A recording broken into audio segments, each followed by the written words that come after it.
to move, so. See? Thank you. Are we live yet?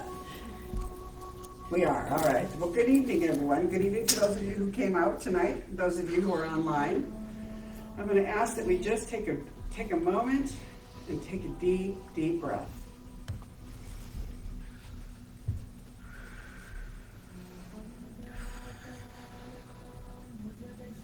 And allow that breath, as it comes back in on the out breath, make an audible sigh.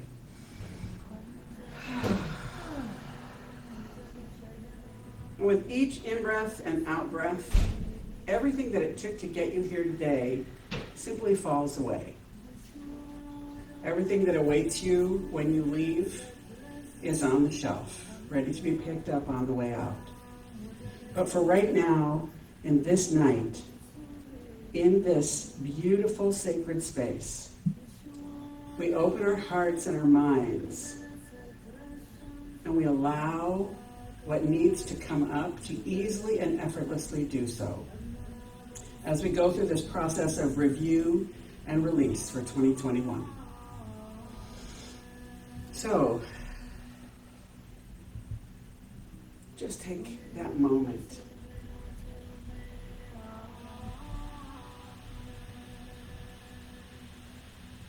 I don't think the folks online can hear it, but there's a beautiful chant by a woman named Nadine Risha called The Seven Stones, and she brings in languages from all religions. It's quite lovely. So allow yourself to open your heart to all experiences, whether we call them good or bad, right or wrong, happy or not.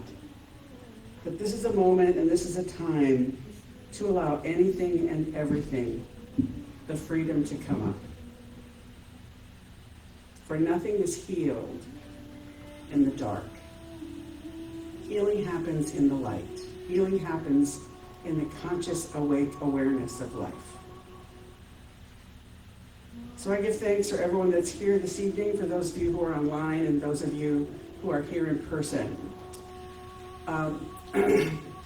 I will ask, so for those of you who are not here, who are online, just allow yourself to go grab a little piece of paper. And when we're done tonight, you can find a candle, go outside, and it won't make the pretty flash that our paper here tonight will. But allow yourself to go through this process with us, even though you aren't physically with us, because we all know that there is no time and space when it comes to connection at the heart level. I'm going to turn this off here. Maybe.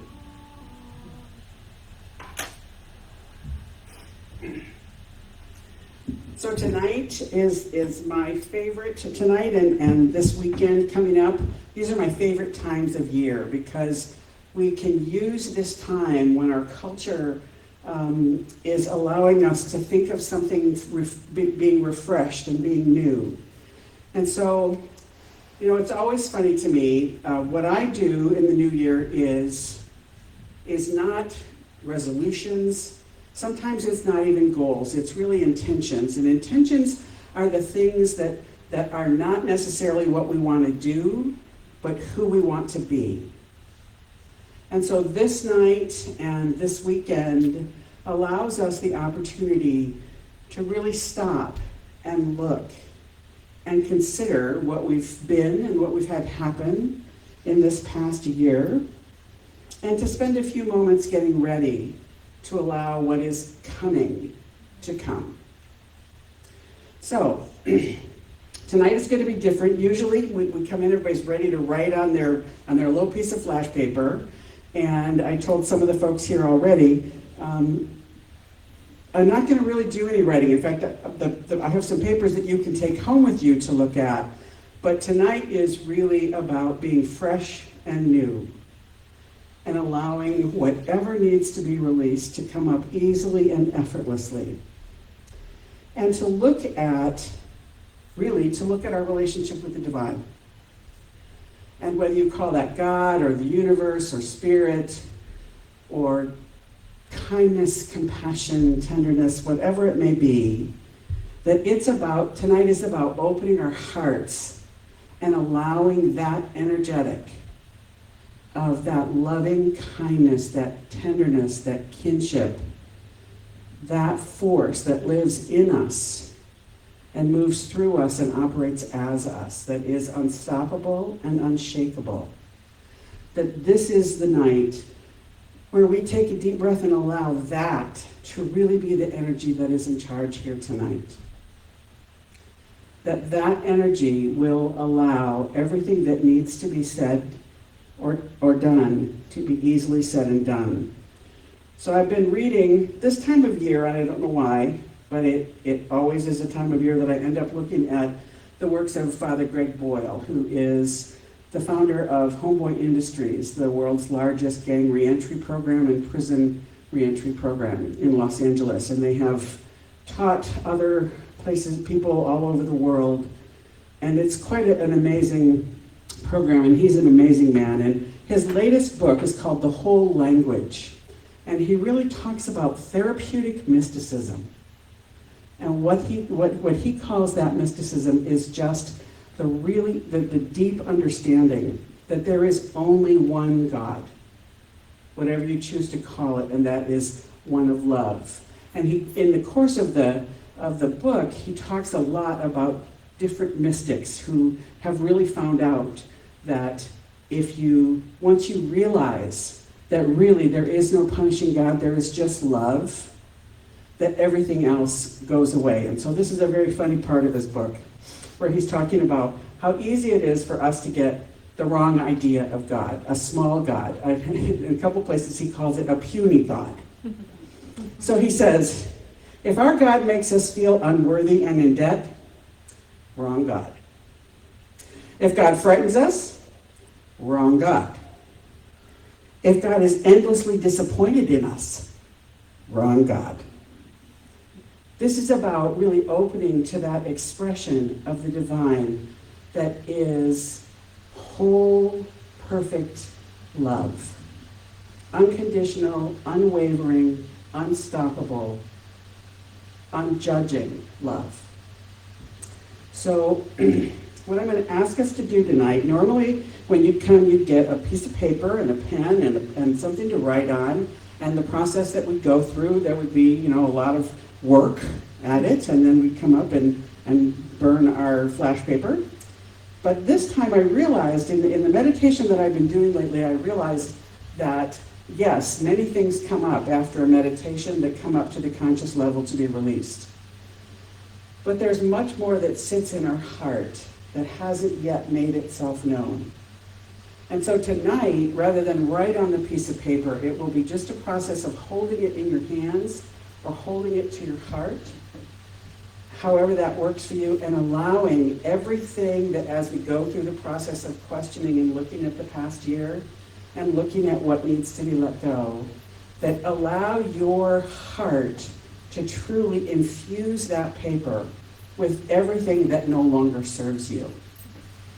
I started out in Science of Mind with Terry Cole Whitaker 1,000 years ago in Southern California. And one of her very last services before she disbanded the ministry, she was talking about the need, how much we feel like we need to have a clear understanding of what we're letting go of. And the analogy she used is one that I have used ever since. And that is, when you take the trash out, you don't stop and go, wait, let me dig through here. I know this has eggshells on it and a little coffee grounds, but I'll just wipe it off and keep it. Oh, you know what, this is a little shredded, but maybe it's still good. We don't. We don't dig through our trash. We simply tie the bag shut and haul it out to the curb. And her talk that day was about really allowing ourselves to believe that if we need to have a conscious, awake awareness of what's being released, that the divine will bring that up. And there are a lot of things that we can simply tie the garbage bag closed and take it to the curb. And for me, that has been a huge, huge thing, so that I don't have to to stop and analyze everything and to try to figure it out, that I can trust that the divine expression that lives and moves and has its being in, through, and as me knows. It always knows. And it's my only job is to get out of the way. Just to get out of the way. So I'm going to ask you tonight, we're going to do a reflection process of looking at this past year and some questions for looking at what we want for next year. And then there's a meditation that I learned when I worked sometimes bi-weekly with Reverend Richard Rogers. And it's about really allowing parts of us that still suffer to meet and know the God that we know today.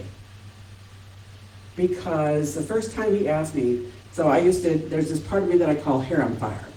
And that's when I'm filled with you people and, judgment and chaos and grumpiness. And in this meditation, he said, does hair on fire know the God you know today? And I burst into tears and said, absolutely not. Absolutely not. So we're going to do a little meditation with that as well, to just allow that divine love to come into our hearts once we've gone through this process of questioning. So I'm going to ask you now to just get comfortable in your chair, to take your little piece of flash paper, or at home if you're whatever paper you have, and just allow that to sit in your hands or hold it to your heart, and take a deep breath and know that this night is one that is already in perfect divine order. It is the night where we can look and decide that we're willing to let go and move into this next year clean and clear. So in the reflections for this past year, think about high energy words that lift you, things that when you hear them, it makes you vibrate. For me, it could be peace, it could be happiness or joy. Compassion is one that gives me a high vibration, but whatever it is for you, for me, they're usually qualities of God.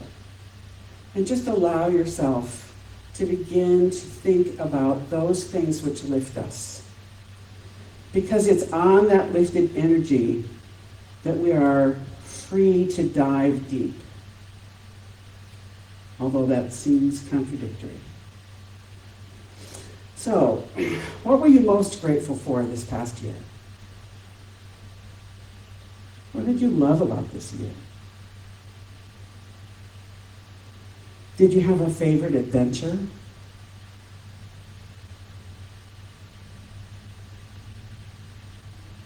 Is there someone who touched your heart, who lifted you, who made a difference in your life? What relationships in your life have supported you in your growth in this past year?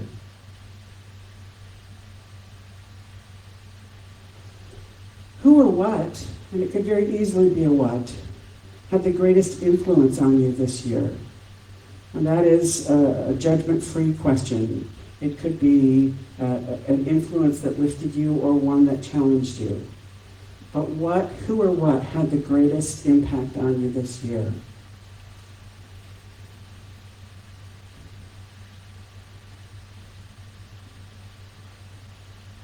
Where did you put your primary focus this year?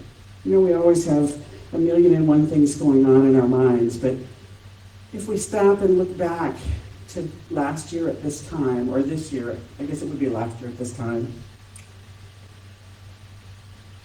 and we sort of take a little fast forward on the movie of our life, there's frequently a theme, excuse me, something that we focused on that kind of was the dominant thought process or impact that kind of carried with us the whole time. See if you can identify that.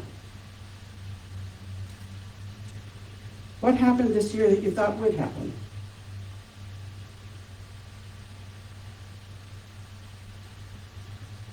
What did not happen that you thought would happen? Was there something that surprised you?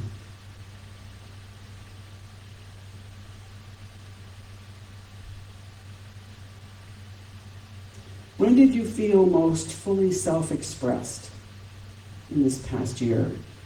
Was it an activity? Was it a thought process? Was it interactions with someone? When and how did you feel most fully self-expressed?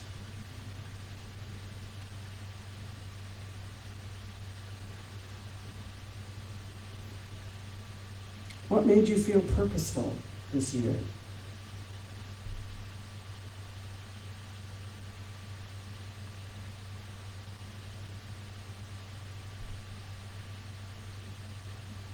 Where or how do you think you contributed to the world this year? We all do, whether we're aware of it or not. I've had many people say to me the answer to that question, I haven't. But you do. We all do. Because we're still here, we're still contributing to the world.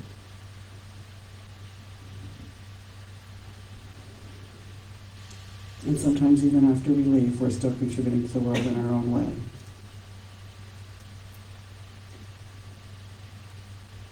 Is there any part of the journey of this year that you would like to rewrite? That if you had the option to go back and make that story up differently, what would it be?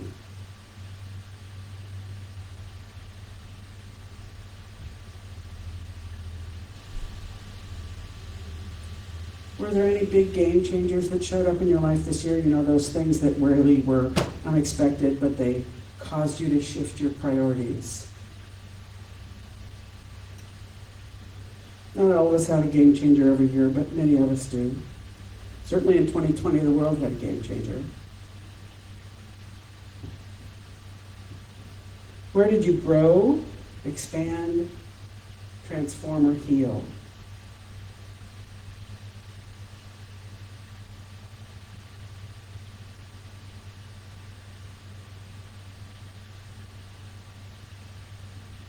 What did you learn? What's the single greatest lesson that you had from this last year? What did this last year teach you?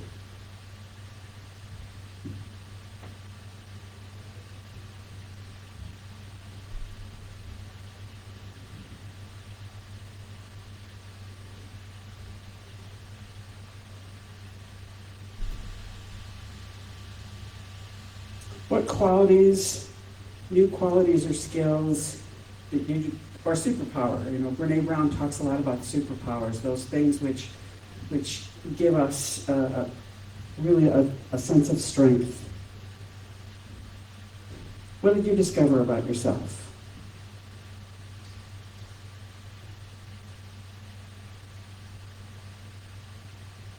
What was your most courageous action this year?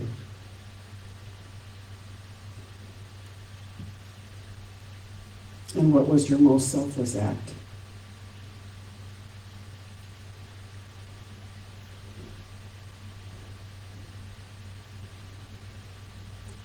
Was there something you got absolutely clear about this year? Had been kind of in the gray area for a while. It popped up. I will tell you, this year has had quite a few game changers and things like that have become absolutely clear that had not been before now. In what way, or in what ways, did you grow spiritually?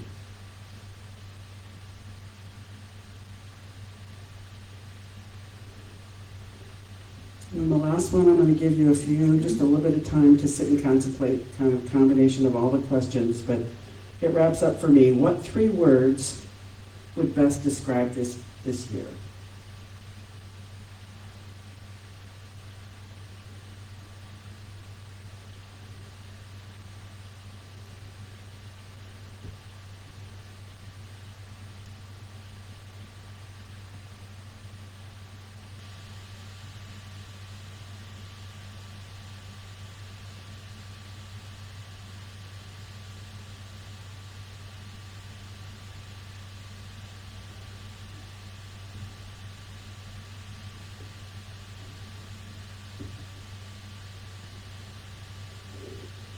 So now let's begin to look forward.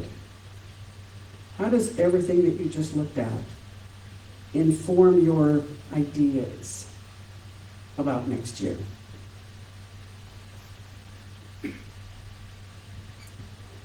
As you look forward, what would you like to see more of? For me, I usually think of that in terms of qualities of God. Peace, joy, love, happiness, kindness, compassion, wisdom, clarity. What would you like to have show up more significantly and more obviously in your life in this coming year?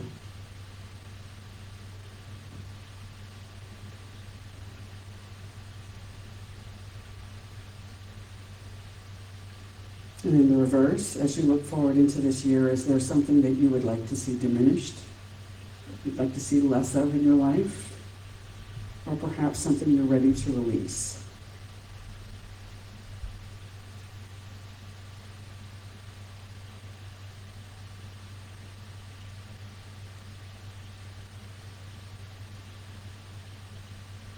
What new relationships would you like to call into your life in this coming year?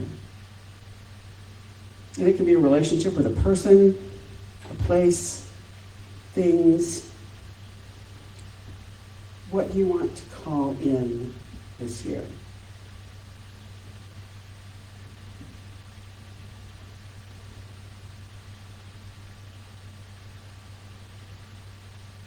Is there something, is there something that would make you feel more productive, more successful? How do you define, if you look back on this past year, if you think about it going forward, what measure will you use to determine whether or not you feel like you have made the impact that you want?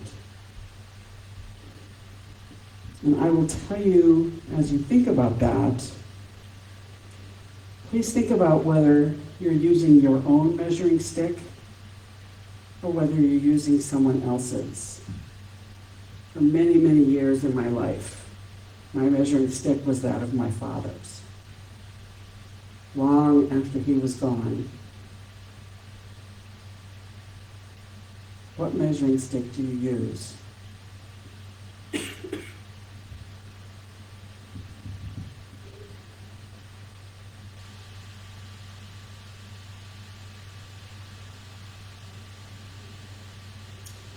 When you think about this sort of a combination of last year and then think about going forward, do you see that there's an area of your life that perhaps is challenging, that you see as the stopper for wanting to shift out into that new experience of yourself?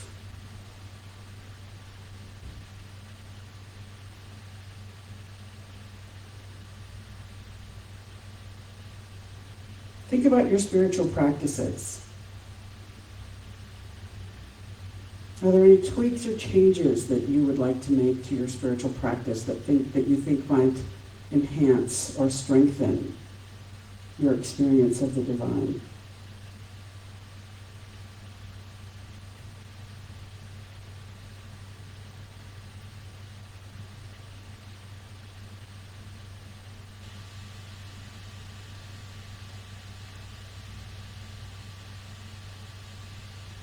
Danielle Laporte, who is another favorite author of mine, especially at this time of year, lately in her work, she's been asking this question: what do you want to embody? What do you want to embody?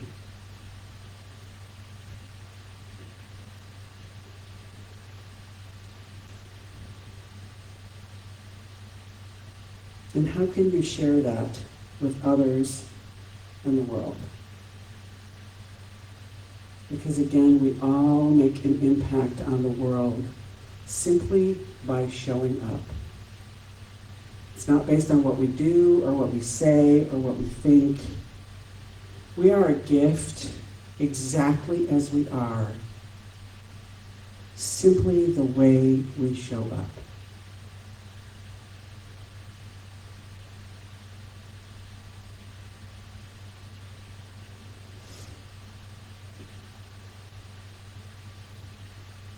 Are there blessings that you would like to hold for your family, friends, loved ones?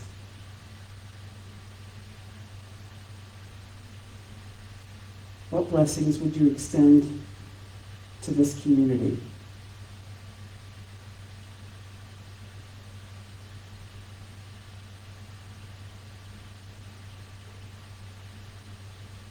Are there any blessings that you would like to extend to the world? I think this is a time in our world right now where it's incumbent on us, those of us who believe in being conscious, awake, and aware. It's incumbent on us to really make a conscious choice to know that every high thought we think is like clean water that's being poured into the collective consciousness of the world that right now is a little muddy. That we make a difference. We make a difference. Everyone who's willing to look for something good, for something higher, who's willing to look at the whole person, not a behavior, to see that people who do things that we find oppressive,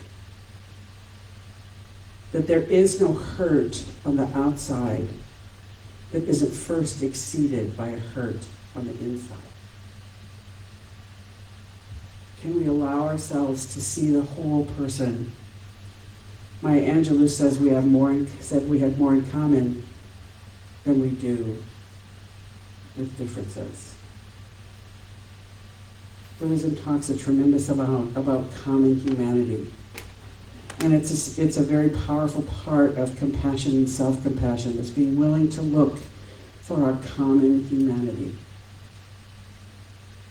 How can you do that this year? Be kinder to yourself and the world around you.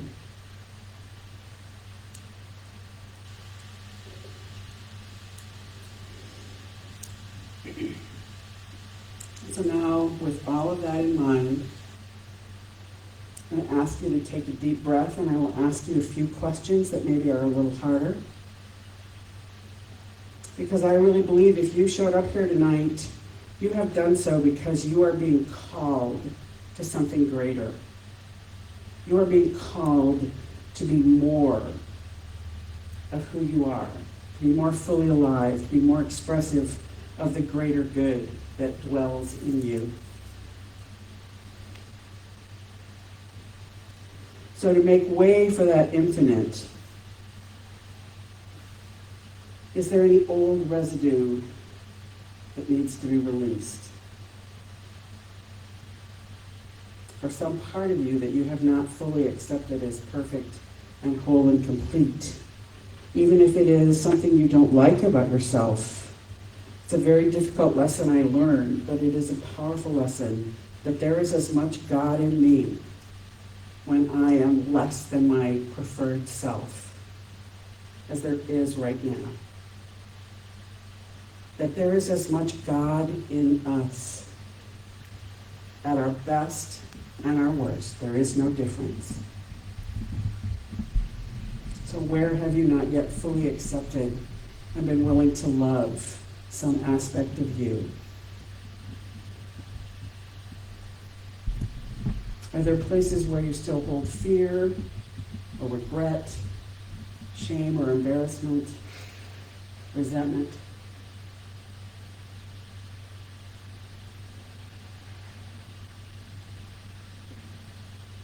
What prompts you to judge yourself harshly? Take a moment right now and think about how you respond to yourself. The voice that talks to you.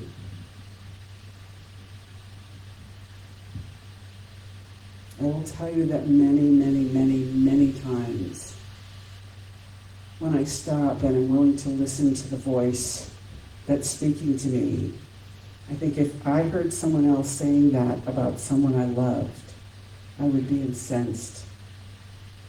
But somehow we find it okay to speak to ourselves harshly. So what prompts you to speak harshly about yourself and to judge others? One of the best definitions that I know of forgiveness, or lack thereof, is where do I hold someone outside of my heart?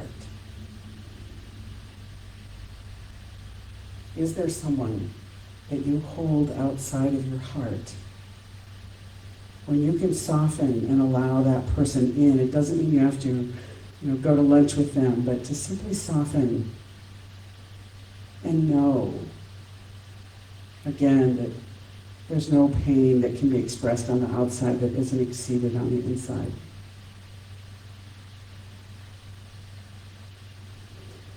And we all have storylines in our life. This happens to me because, or doesn't happen to me because I have this or that happens in my life and therefore I am this or that. Or the if then, if I could whatever, then I'd be okay.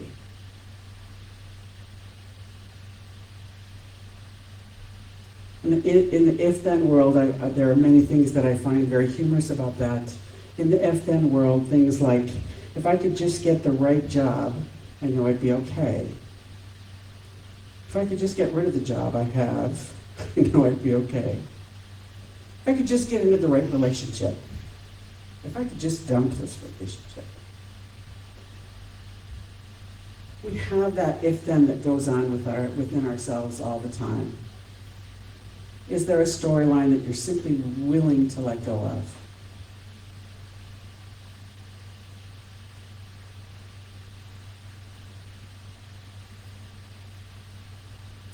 And here's what I'd like you to now contemplate. Is there one thing, is there one aspect of you or one belief that you hold, one idea that that really doesn't serve you, that if you could just change, if you could let go of one thing, and it would be like a domino that would then affect everything else. Some aspect of you that you've worked on and never quite been able to get past. Allow yourself to bring that to mind. An aspect of you that you find challenging.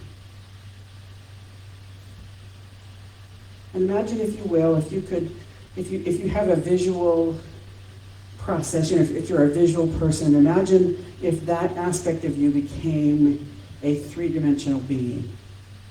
How would it look? How would it dress? How would it speak? Really allow that to be fully orbed. When frequently we don't like to have those things which challenge us become fully present.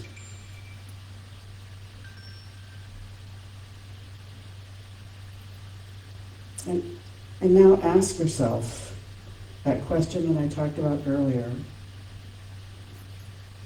Does that aspect of you know that divine energy, that loving kindness, that compassion, that wisdom and understanding, that non-judgmental, unconditional aspect of that universal energy? Does that part of you really know the God that you know today? Allow yourself to bring that to the divine that you know.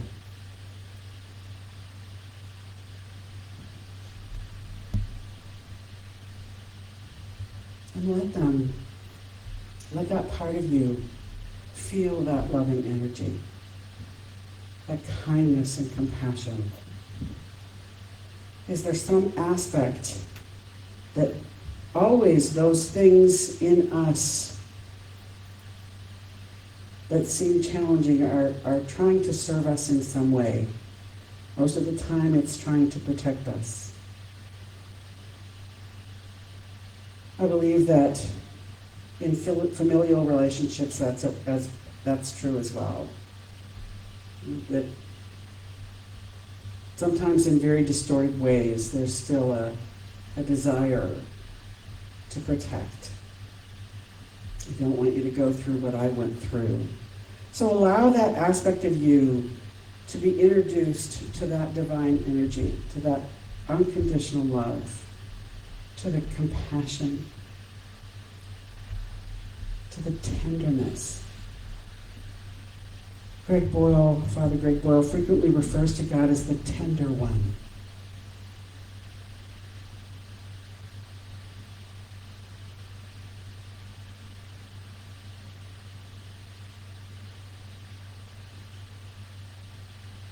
And allow that part that you judge harshly to be soothed by the tender one.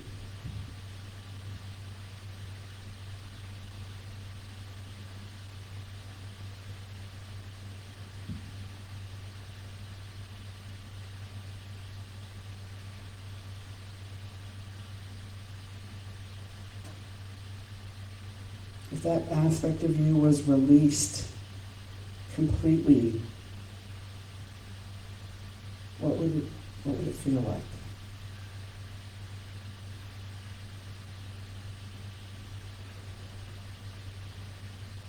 And allow yourself to right now imagine that tenderness, that kindness, that loving compassion washes over every aspect of your being.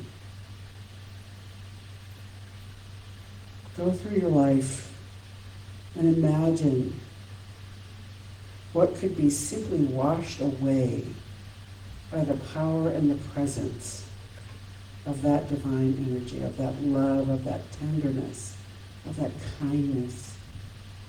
Imagine everything that much love would simply wash away is finding its way into that paper that you hold.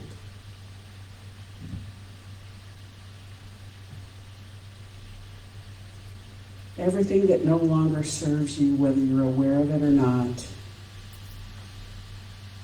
conscious or that all of that is being transformed as it goes into that piece of paper which you will come up here shortly and burn. Is there anything else that you're holding on to? Anything left that you, even if you don't know what it is, to just allow yourself to say, if there's anything left in there that no longer serves me, that doesn't lift me, that doesn't allow me to see even the parts of me that I don't like as exquisite expressions of God. Every single one of those things flows into that piece of paper.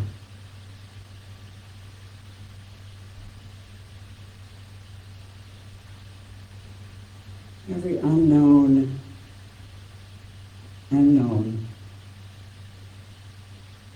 is there.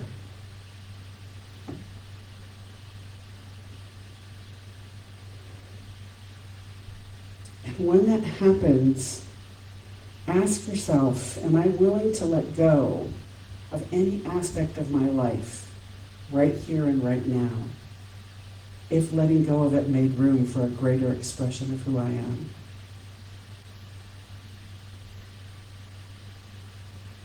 Am I willing to let go, maybe even of those things which I like, if letting go of them gave me the opportunity to be a more fully expressed part of that divine that lives and moves and has its being in, through, and as me?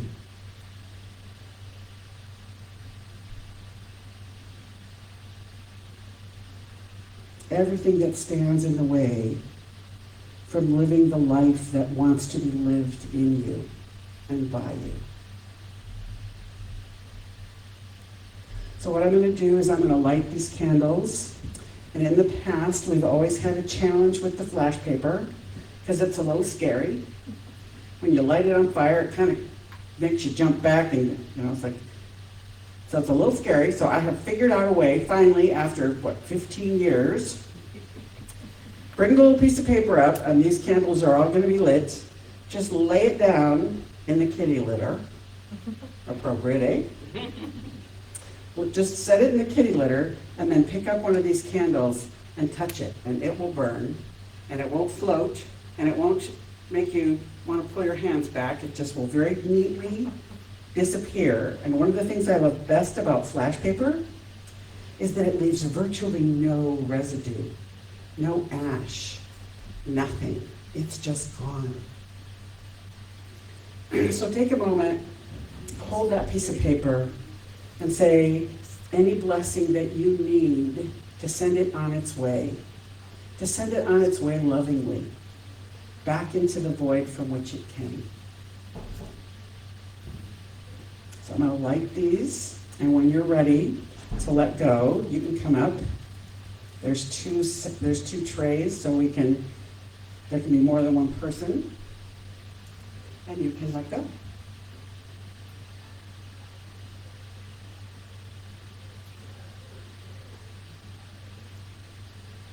And the NA meeting back there is already starting their fun for the night, which is good. So we can allow that energy to just support us.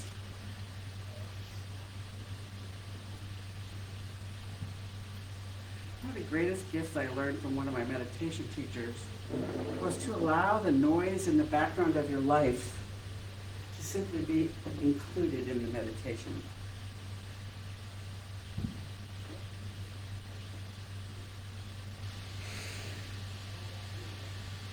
So when you get ready to put your little piece of paper in the kitty litter, really bless it. Because everything served us at some point. Everything. That's why it was there originally. Somehow, some way, everything served us. And the things you're letting go of no longer serve you. So I'm going to turn Nadine Risha on and allow you to take your time and come up and let go.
So for those of you at home, you can do the same thing when we're done, to just take whatever you have, infuse with energy, and go outside so you don't burn your house down. And just allow that little piece of paper to be let go.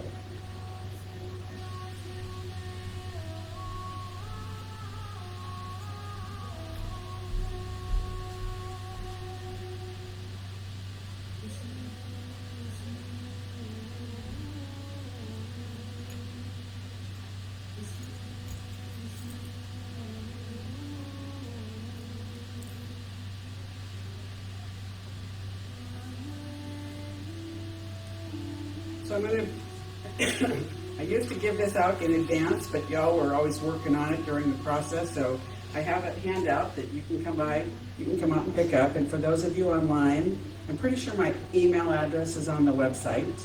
You can just send me an email and I will email you a copy of it so that you have it.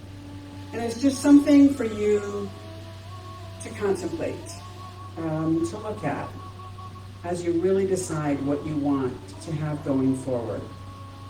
And then Sunday is the day that Reverend Karen has, since she has been here, always blessed me with the opportunity to continue what I did before she came, and that is to have a ceremony each first Sunday of the year. And so that's going to happen again.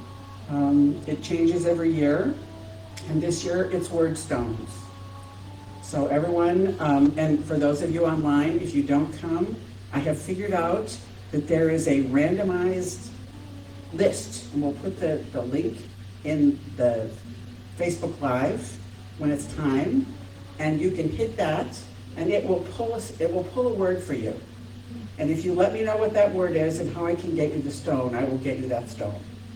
Because I felt it was really hard last year because I couldn't get stuff to people, and so even if you don't want the stone, you'll have the word. And it's amazing how often whatever it is that comes up for us on that day really does have an impact. And I've said this story, I probably tell it every year, and I'll tell it again on Sunday, but one year when I did that with one of my teachers, and the word perseverance came up, and I went, throw that right back in the bowl. I do not want this word. Perseverance is bad. You only persevere through bad things. And he said, well, how about if you just persevere to have more joy in your life? And I went, I never looked at it that way. So this is a time of year to really allow yourself that gift of starting new. The days have begun to get longer, and we're simply in this place as a culture. I'm going to ask you one last thing. And I'm going to ask all of us to do this. And that is, I have observed a lot this year that people are desperately trying to find a way back to normal as we knew it. And the truth is that, in my opinion, that we have gone through and are coming out of this liminal period, this period where the liminal period is you're in the middle, it's filled with uncertainty. What was behind you, what is in the past, can't be repeated and returned. That door has closed. The future is not yet completely clear. Brené Brown talks about grief in a really interesting way. She mentions nostalgic grief. We're grieving a lost time. Well, she describes it as a time with her grandmother, and every time she drives by a certain exit on the road, she thinks of that. But allow yourself to begin to look forward, knowing that what we knew really is gone.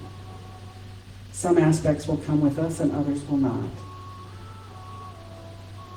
But the nostalgic desire to have the old come back. It's amazing. Some of the things that I've heard people talking about are things they didn't even like. But it was familiar. Our brain is hardwired to dislike uncertainty. There was a study that was done that said people would rather feel physical pain than uncertainty. And our brain is hardwired to make up a story, to have things make sense, to avoid that uncertainty. And so here we've been in this last 2 years in this phenomenally uncertain time. So allow yourself, as you let go, please be willing to let go and grieve the nostalgia if you need to. And to say, as I look forward, I'm going to trust that the divine energy will bring forward those things which I need, those things which will serve me, those things which will serve us as an individual, as a community, as a country, as a world. It is incumbent on those of us who know the power of intention to do that. So the song that's playing, and I'm going to turn it up and hopefully you'll be able to hear it online. It's from Paul Stuckey, who is Paul of Peter, Paul, and Mary. And it's called One in Many.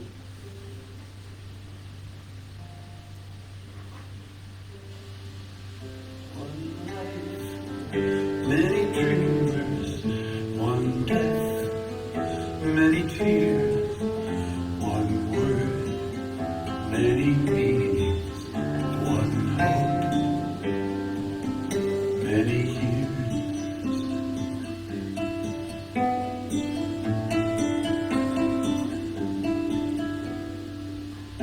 One flame, many candles, one sky.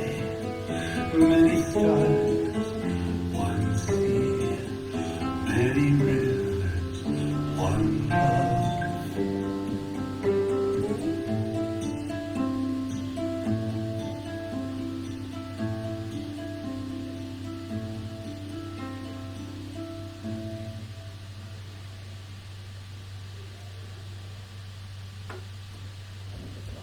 So thank you all for being here tonight. Thank you for having courage to come and look at yourself and to be willing to open, to let go, and to be open to a new expression, to allow that life which wants to be lived in you to come forth. Thank you, and Happy New Year. Thank you.